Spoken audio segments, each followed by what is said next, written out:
అందరికీ నమస్కారం అండి. ఈరోజు మనం 1992వ సంవత్సరంలోని చందమామ కథల పుస్తకంలోని నిద్రకు మందు అనే కథ గురించి చెప్పుకుందాం. ఈ కథ రచించింది సాయిరాం ప్రసాద్ గారు. పూర్వం గాంధార దేశంలో వజ్రగుప్తుడనే వర్తకుడు ఉండేవాడు. చేస్తున్న వ్యాపారంలో లక్షల లాభాలు వస్తున్నా అతడు ఎప్పుడూ ఏదో చెప్పలేని అసంతృప్తితో కనబడేవాడు. అది రాను రాను మరీ ఎక్కువై అతడి కంటికి కునుకు పట్టడమే కష్టమవసాగింది. ఒకరోజు పొరుగురిలో ఉన్న వజ్రగుప్తుడి మిత్రుడు జయనందుడు అతన్ని చూడడానికి వచ్చాడు.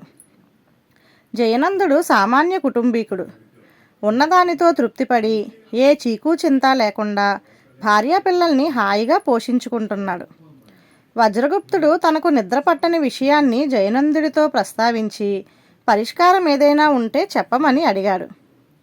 జయనందుడు మందహాసం చేసి, నీకీ నిద్రలేమి రోగం ఎందుకు పట్టుకున్నదో నాకు అర్థమవుతున్నది.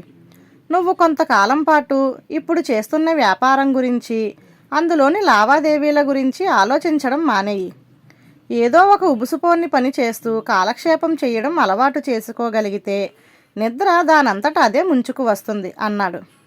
ఇంతలో ఏవో జంతువులు వీధిలో అరుస్తున్నట్లు, మనుషులు వాటిని గట్టిగా అదిలిస్తూ వెళుతున్నట్లు శబ్దాలు వినిపించాయి. జయనందుడు, ఏమిటి వీధంతా ఒకే గోల అన్నాడు. ఏమని చెప్పమంటావు? ఊరి వెలుపల ఉన్న పచ్చిక బేళ్లలో మేతకు వెళ్లే ప్రతి గొర్రెల మంద ఈ వీధి నుంచే వెళ్ళాలి తప్ప మరొక మార్గం లేదు. మరి గోల కాక ఇంకేమిటి అన్నాడు వజ్రగుప్తుడు. జయనందుడు ఉన్నట్టుండి ఏదో ఆలోచన వచ్చిన వాడిలాగా వజ్రగుప్తుడితో, అయితే నువ్వొక పని చెయ్యి. రేపటి నుంచి పొద్దస్తమాను వీధి అరుగు మీద కూర్చొని మైదానాల్లోకి మేతకు వెళ్లే గొర్రెల మందల్లో ఎన్ని గొర్రెలున్నాయో లెక్క పెడుతూ ఉండు. ఇలాంటి ఉబుసుపోని పనుల వల్ల నీకు తప్పక నిద్ర వస్తుంది.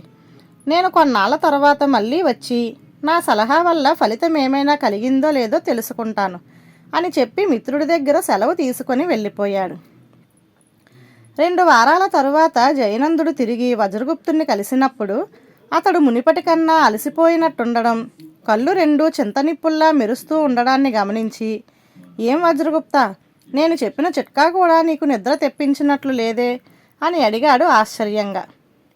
వజ్రగుప్తుడు చిరుకోపంతో, నిద్రా పాడా, నువ్వు చెప్పినట్లే వీధి అరుగు మీద కూర్చొని ఇంటి ముందు నుంచి వెళ్ళిన ప్రతి గొర్రెను శ్రద్ధగా లెక్క పెట్టాను.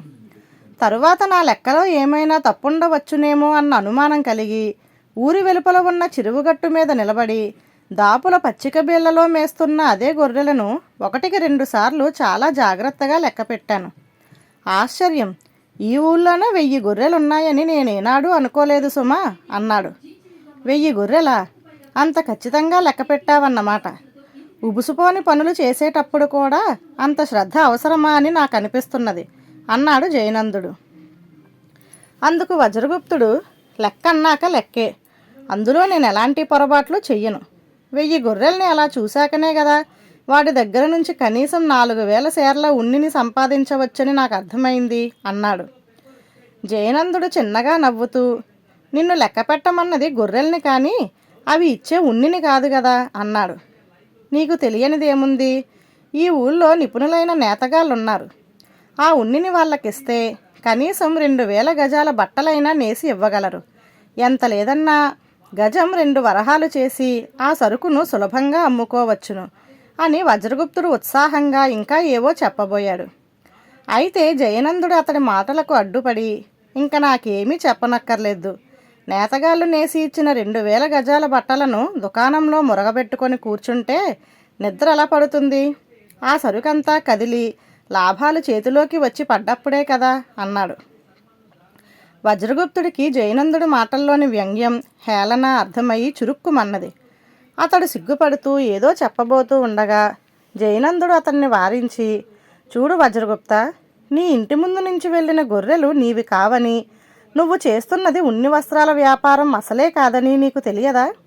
అయినా పొద్దస్తమానం పరిసరాల్లోని ప్రతి వస్తువును వ్యాపార దృష్టితో చూస్తూ చేసే ప్రతి పని నుంచి ఎంతో కొంత లాభం సంపాదించాలని చూస్తున్నావు.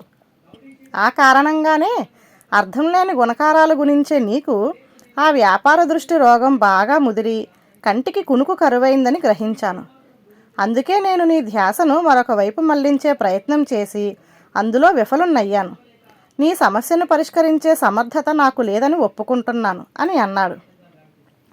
ఇది విన్న వజ్రగుప్తుడు ఉత్సాహంగా జయనందుడి వీపు తట్టి, అదేమీ కాదు జయనంద, నువ్వు 100కి 100 పాళ్ళు నా సమస్యను పరిష్కరించావు.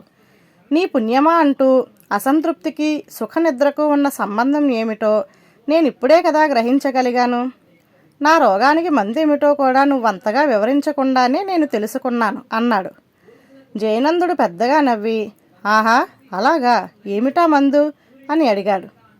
వజ్రగుప్తుడు ఏదో రహస్యం చెబుతున్నవాడిలా చిన్న గొంతుతో, నేను ఈ రోజు నుంచే ఈ వర్తక వ్యాపారాలన్నీ నా కొడుకులకు అప్పచెప్పి శేష జీవితాన్ని నీలాంటి స్నేహితుల సాంగత్యంలో తృప్తిగా గడపదలుచుకున్నాను అని పెద్దగా ఆవులిస్తూ జయనందుని మనసారా అభినందించాడు. ధన్యవాదాలు.